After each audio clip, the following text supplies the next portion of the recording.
அக்கினி ஸ்தம்பம். பெட்டியானது புறப்படும்போது மோசே, கர்த்தாவே, எழுந்தருளும், உம்முடைய சத்துருக்கள் சிதறடிக்கப்படுவார்களாக என்பான். என்னாகமம் 10:35.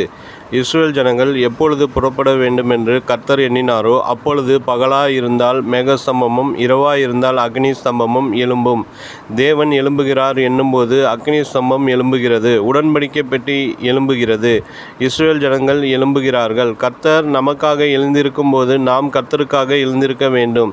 அக்கினி ஸ்தம்பம் எழும்புகிற இரவு நேரத்தை மனக்கண்களுக்கு முன்பாக கொண்டு வாருங்கள். ஒரு பெரிய ராக்கெட்டை விண்வெளியில் சந்திர மண்டலத்திற்கு அனுப்பும்போது தீயையும் அக்னியையும் கக்கிக்கொண்டு அது உயரே செல்லுகிற இடமெல்லாம் புகை மண்டலமாக இருக்கும். கர்த்தர் எழுந்திருக்கும் போது ஒரு கோடி ராக்கெட்டுகள் எழும்புவது போன்று அத்தனை அக்கினி சுவாலையோடு அக்கினி ஸ்தம்பமாக எழுந்தருளுவார். காட்டு மிருகங்கள் விஷ ஐந்துக்கள் அலறிக்கொண்டு ஓடி ஒளியும். கொள்ளிவாய் சர்ப்பங்களும் தேள்களும் சுட்டெரிக்கப்படும்.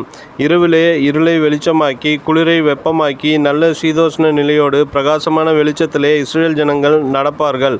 கர்த்தர் நம்மோடு இருப்பதும் நம்மோடு எழுந்தருளுவதும் நம்மோடு தங்கியிருப்பதும் எத்தனை பாக்கியமானது! அக்கினி ஸ்தம்பம் எழும்பும் போதெல்லாம் கர்த்தர் தங்களுக்காக எழும்புவதை அவர்கள் உணர்ந்தார்கள். சத்துரு வெள்ளம் போல் வரும்போது ஆவியானவர் உங்களுக்காக கொடியேற்றுவார்.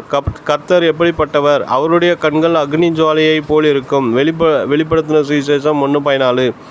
அவருடைய இடுப்பாக காணப்பட்ட முதல் மேலெல்லாம் உட்புறம் சுற்றிலும் அக்னிமயமான சொகுசாவின் நிறமாய் இருக்க கண்டேன். அவருடைய இடுப்பாக காணப்பட்டது முதல் கீழெல்லாம் அக்னிமயமாகவும் அதை சுற்றிலும் பிரகாசமாகவும் இருக்க கண்டேன். எசேக்கியேல் 1:27 என்று எசேக்கியேல் தீர்க்கதரிசி எழுதுகிறார். மட்டுமல்ல, அவருடைய வஸ்திரம் உறைந்த மலையைப் போலவும் அவருடைய சிரசின் மயிர் வெண்மையாகவும் பஞ்சை போலவும் துப்புரவாகவும் இருந்தது. அவருடைய சிங்காசனம் அக்கினி ஜுவாலையும் அதன் சக்கரங்கள் எரிகிற நெருப்பாயும் இருந்தது. அக்கினி நதி அவர் சந்நிதியிலிருந்து புறப்பட்டு ஓடினது.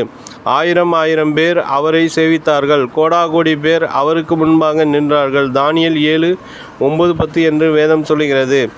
அந்த தேவன் சர்வ வல்லமையுள்ளவராய் எழுந்தருளுவாரானால் அந்த காட்சி எவ்வளவு பிரகாசமாய் இருக்கும்! அவருடைய சத்துருக்கள் ஓடுவார்கள், சிதறடிக்கப்படுவார்கள். அவரை காணும்போது அசுத்த ஆவிகள் அலறி ஓடும், பில்லி சூனியங்கள் நொறுங்கி விழும், மந்திரக்கட்டுகள் எரிக்கப்பட்டு போகும். தேவ பிள்ளைகளே, அந்த தேவன் நம்முடைய பட்சமாய் இருக்கிறார். அவர் நம்மோடு உடன்படிக்கை செய்திருக்கிறார்.